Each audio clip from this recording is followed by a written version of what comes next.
तो इस प्रकार के प्रश्नों की टेक्निक क्या होती है कि जिससे हम इस प्रकार के सभी प्रश्नों को आसानी से कर सकें और हमको पूरा नंबर प्राप्त हो। तो आइए दोस्तों इनकी टेक्निक क्या है। तो देखिए, अगर आपको अपरिमेय संख्या पूछता है कि सिद्ध कीजिए, तो इसमें बेसिकली 3 प्रकार का आपसे पूछ सकता है। जैसे मैंने एक तो ले ही लिया है, √5 को हमने ले लिया है। जैसे एक पहली संख्या, इसको इस प्रकार की संख्या होगा, पूछेगा कि इसको अपरिमेय संख्या, या फिर हो सकता है ऐसे इसको 3√5 पूछे, या फिर आपसे 1/√2, मतलब कि इस 3 रूपों में आपसे पूछ सकता है। एक और रूप हो जाएगा आपका, जैसे कि 2 - √5।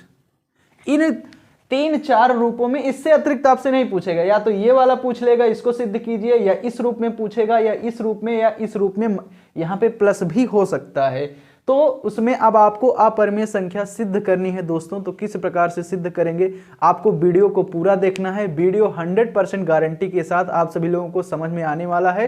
तो दोस्तों, आप सभी लोगों का स्वागत है आपके अपने यूट्यूब चैनल पर।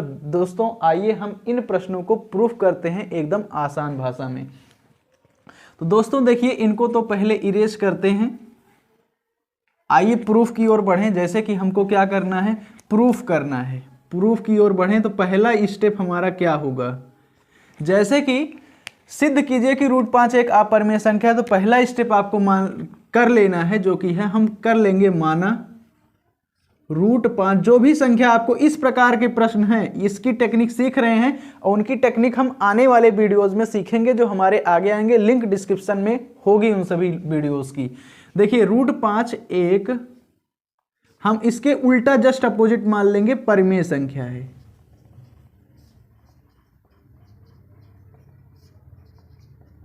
हमने क्या किया, इसी के जस्ट अपोजिट मान लिया। बोल रहे हैं कि सिद्ध कीजिए √5 एक अपरिमेय संख्या है, तो हम क्या करेंगे, मान लेंगे कि माना √5 एक परिमेय संख्या है। अब इस प्रकार से हम इसको मानने का मतलब क्या है, जैसे कि अगर हमको सही बात का पता लगाना है तो पहले हम गलत मानेंगे, और फिर उससे हमको रिजल्ट जब नहीं मिलेगा तो हम क्या बोल देंगे कि ये हमारी बात गलत थी, वो वाली इससे अगली वाली बात सही है। तो पहले इसलिए हमने इसको पहले हमने मान लिया, माना √5 एक परिमेय संख्या है। अब आगे देखिए, जब भाई ये परिमेय संख्या है तो हम इसको क्या लिख सकते हैं, बटे के फॉर्म में, बटे के भिन्न के रूप में लिख सकते हैं। तो मान लिया इसको a/b के रूप में लिखा जा सकता है। अब यहाँ पे a और b क्या है, तो हम लिखेंगे जहां a और b सह अभाज्य संख्याएं हैं,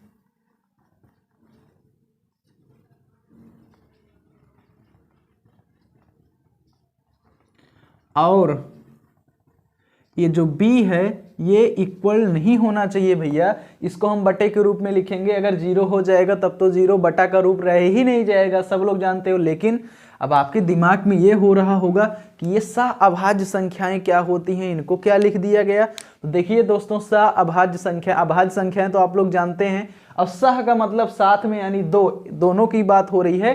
तो जिनका जो कॉमन फैक्टर है वो केवल 1 हो, यानी वो दोनों की दोनों संख्याएं केवल एक ऐसा कॉमन नंबर है 1, जिससे वो पूर्णतः विभाजित हो जाएंगी। बाकी कोई नंबर नहीं है कॉमन की जिससे वो क्या हो जाए, डिवाइड हो जाए पूरा का पूरा। या आप बोल सकते हो ऐसी 2 संख्याएं जिनका HCF 1 हो, सहभाज्य संख्याएं कहलाएंगी। अब आगे का स्टेप देखते हैं। तो अब इसको इक्वेशन 1 आप मान लीजिएगा। इसको हमने इक्वेशन 1 मान लिया। अब क्यों माना, आगे की बात करेंगे। अब इसको क्या करें, हम दोनों पक्षों का वर्ग करेंगे। दोनों पक्षों का वर्ग करने पर,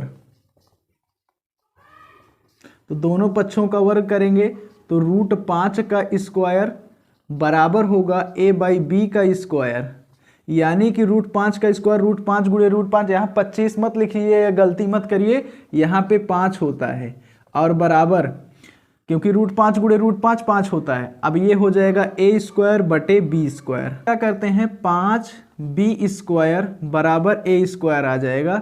अब b² बराबर हो जाएगा a² बटे 5। अब देखिए यहाँ पे कुछ स्टेटमेंट होगा, हमने कुछ नहीं किया। हमने क्या किया, बस इसका जो क्रॉस मल्टीप्लाई होता है वही हमने करवा दिया है। तो अब यहाँ से आपको एक चीज़ स्पष्ट होगी, अगर आप इस जो हम इसको खाने में कर रहा हूँ यहाँ से देखिए, इसका मतलब a² बटे 5। जब बटे में कोई चीज़ है मतलब ऊपर वाली जो चीज़ है, जो संख्या है, और यहाँ पे a क्या है, पूर्णांकी है, तो ये जो एक संख्या है ये 5 से डिवाइड हो जा रही है, यानी इसका कहने का मतलब हुआ कि अतः ए स्क्वायर जो है, ए स्क्वायर 5 से क्या है, 5 से विभाजित होगा यानी कि कट जाएगा। और इस प्रकार से हम ये कह सकते हैं अतः जब ए स्क्वायर कट रहा है तो ए भी कट जाएगा, अतः ए भी 5 से विभाजित होगा। जब स्क्वायर कट जा रहा है तो स्क्वायर बिना स्क्वायर तो कट ही जाएगा, विभाजित होगा। अब देखिए अभी ये बात क्लियर है यहाँ तक की, क्योंकि जब बटे के शकल में है यानी ऊपर वाली संख्या नीचे वाली संख्या से क्या है, कट ही जाएगी, तभी बटे के शकल में आई है। अब देखिए हम क्या करते हैं, कर लेते हैं यहाँ पे माना, कुछ मानेंगे। हम मान लेते हैं a इक्वल टू 5m ले लेते हैं, जो संख्या दी गई होगी वही हम ले लेंगे। √5 है तो 5m ले लेंगे। अब इसी वैल्यू को a का यह मान हम क्या करेंगे, a का यह मान समीकरण 1 में रखने पर,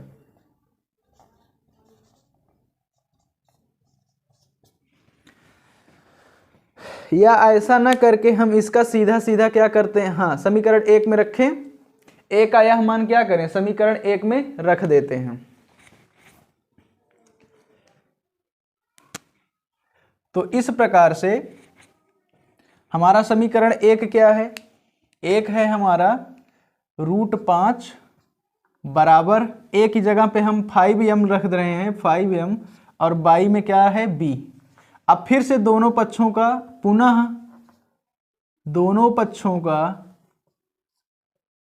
वर्ग करने पर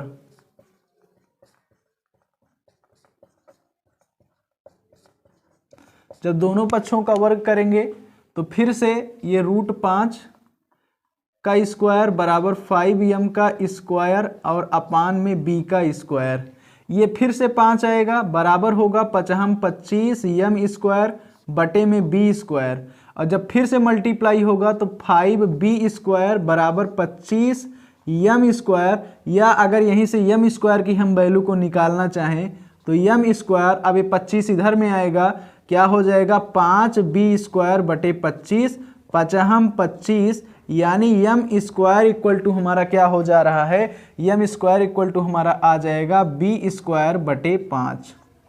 अब देखिए सेम कॉन्सेप्ट वही वाला यहाँ पर निकल रहा है कि देखिए यहाँ पर भी हम बोलेंगे अतः b स्क्वायर भी देखिए क्या हो रहा है, b स्क्वायर 5 से विभाजित होगा।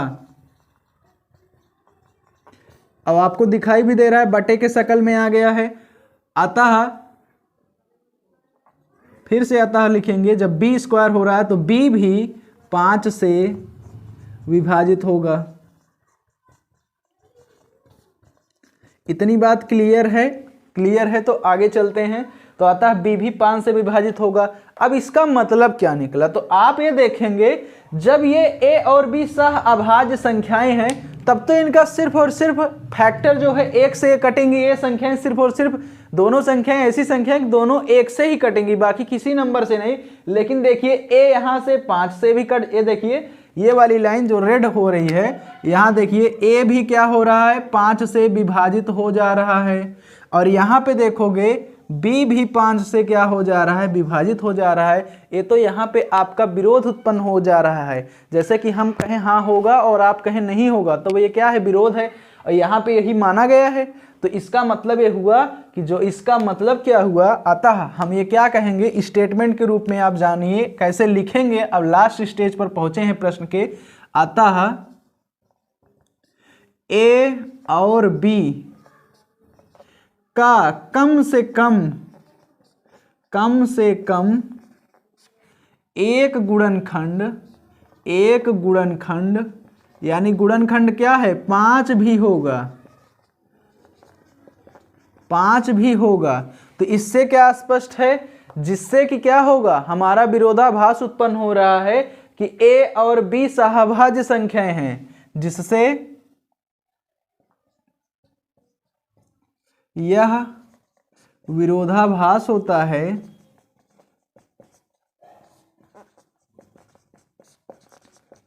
कि a और b सहअभाज्य संख्याएं हैं।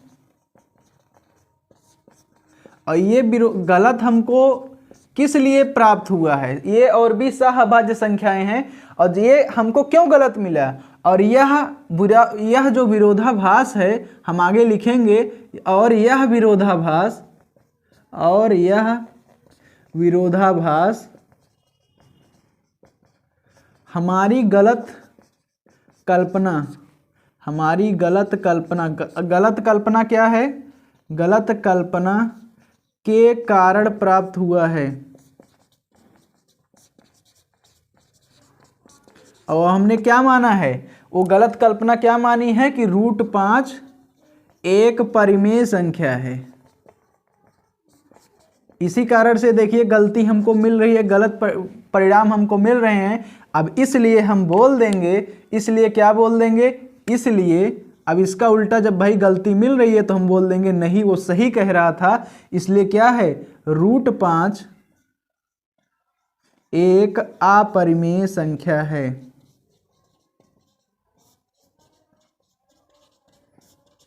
अब देखिए आपका जो स्टेटमेंट था, अब ये पूरा का पूरा क्या हो गया है, प्रूफ हो गया है 100%। दोस्तों वीडियो बढ़िया लगा तो वीडियो को लाइक करें, शेयर करें, चैनल को सब्सक्राइब करें। मिलते हैं वीडियो के नेक्स्ट पार्ट में, जिसमें हम अलग अलग प्रकार के प्रश्नों को देखेंगे, जैसे 3√5 पर में इसको अपरिमेय संख्या कैसे प्रूफ करें, 1/√2 को अपरिमेय संख्या कैसे प्रूफ करें, और 3 - √5 या 3 + √5 को अपरिमेय संख्या किस प्रकार से सिद्ध करें। मिलते हैं दोस्तों वीडियो के नेक्स्ट पार्ट में। धन्यवाद।